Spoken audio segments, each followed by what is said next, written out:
concrete, glass, wood, even more wood that's very raw in a different shape. You've got fabric, got a pillow, metal, and then you've got plants. So many different textures and elements in this Scandinavian design really make that an awesome little spot. Hey guys, welcome back to another video. Now in this video, we're gonna be looking at a Scandinavian interior design magazine. Some of the repeating elements in Scandinavian design, what stands out to me when I look through this, and yeah, we'll just kind of go through what we see here in the magazine. Now this is called Nordic Living, and it's considered the world's best magazine about Scandinavian design, or so they say. When I think of Scandinavian, what comes to mind for me is very minimal. I think of different textures, right? And it's something that I expect to see in this magazine. One thing that immediately stands out to me is the colors of the cover. So it's a lot of white, there's gray, and this kind of tan color, almost the same color as my shirt, right? I also notice many different shapes from the cover. So for example, you've got very circular and curvy light fixtures here, and also a circular table. You've got a circular seating, and then opposite to that, you've got some very hard lines as well, some very rectangular and square lines, such as with this painting behind these square tiles on the wall behind it. You know, this big use of contrasting shapes, and then these muted colors that I mentioned. Now this is the contents here. Towards the light, that's interesting. Closer to nature, that's something I would expect from Scandinavian. A tribute to wood, kind of playing off nature again. And then another thing called light spaces. So this kind of gives an idea. We have some nature references, we have light references. This kind of gives an idea of what we're talking about. All right, the house with the staircase that climbs to the sky. I noticed some plants on the outside here, and then also this hanging light sculpture that goes through here. What this does is it helps to make it a little bit more relaxed. If this was a home that had this blue and wood staircase but didn't have any decoration around it, it might start feeling like a museum or an office of some kind. But if you want to make it feel like a home, you need to add a little bit of those things like plants or things like other decorations, things on the wall that help to make it feel a little bit more like a home. I love this image right here. One thing that I really like about it is, first of all, these wide wood boards at the bottom. You're really getting, I mean, you can imagine walking on that, right?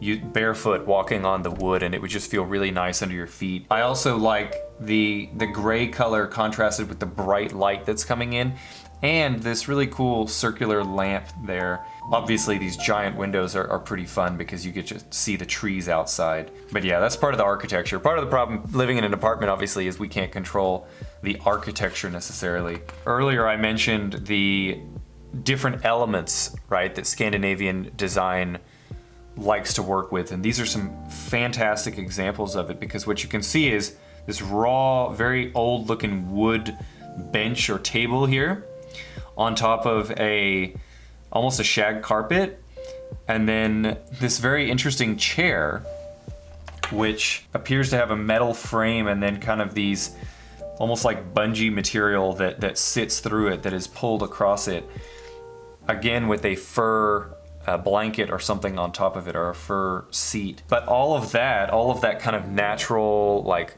very textured things is then complemented by this very clean, sharp-edged, smooth bookshelf in the background, which you'll notice is the complete opposite. There's very hard textured things, right? There's some metal things in there. There's these ceramics, right? There's some more metal things at the top. There are one or two woven or wicker things, it looks like, but most of those things are very hard-edged, and it just really complements and contrasts the very raw, natural stuff at the front here. Another cool hanging lamp there. Now this one's got some kind of, it's almost a greenhouse feel. Obviously the big focus is being next to the lake. Seems like a very tranquil place to live. But I noticed just long lines, right? You notice all these long lines. The table is long line. The floors all have these long wooden slats. The windows are tall lines. And then there's literally lines going through the ceiling here. So lines play a big part, and they kind of guide your eye. You notice these ones, as the lines get smaller, you're drawn to look kind of back. Another great example here of Scandinavian design, they've incorporated this white color with this exposed wood beam. This is really cool. Look at the different elements you've got. One more time. Concrete, glass, wood, more wood, even more wood that's very raw in a different shape, making up this kind of bed bench. You've got fabrics, you've got a pillow, you've got metal and a light thing in there, and then you've got plants. So there are so many different textures and elements in this Scandinavian design that helps to really make that an awesome little spot.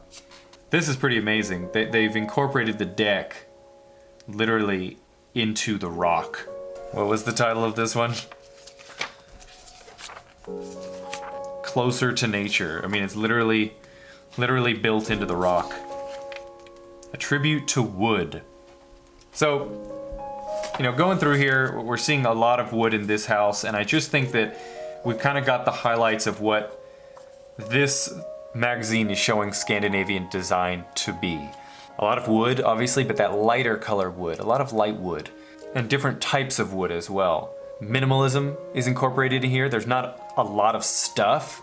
It's very minimal, very open and very airy. A lot of this has to do with architecture, but they also achieve it by not having so many things filling up all the space in their larger homes. Muted colors tend to be a thing. So you didn't see any, or not many, bright, bold colors, right? There was no wall that was a bright orange. There was no wall that was a bright purple or bright green or bright blue, right? That's not what it's about. Scandinavian is very muted. And then in all of these homes, there was a variance, this variability of texture, okay? So those are all things we can learn from. And obviously nature, incorporating it into nature is a really big thing. So thank you guys for watching. I hope you enjoyed this look at the Nordic Living magazine. If you're into, you know, Scandinavian design, maybe for your apartment or for your house, I highly recommend this magazine. You should go check it out at like a Barnes & Noble or whatever bookstore you go to. And yeah, I hope you got some good ideas about how you can improve your living space to incorporate some of these Scandinavian elements. All right, guys, I'll see you in the next video.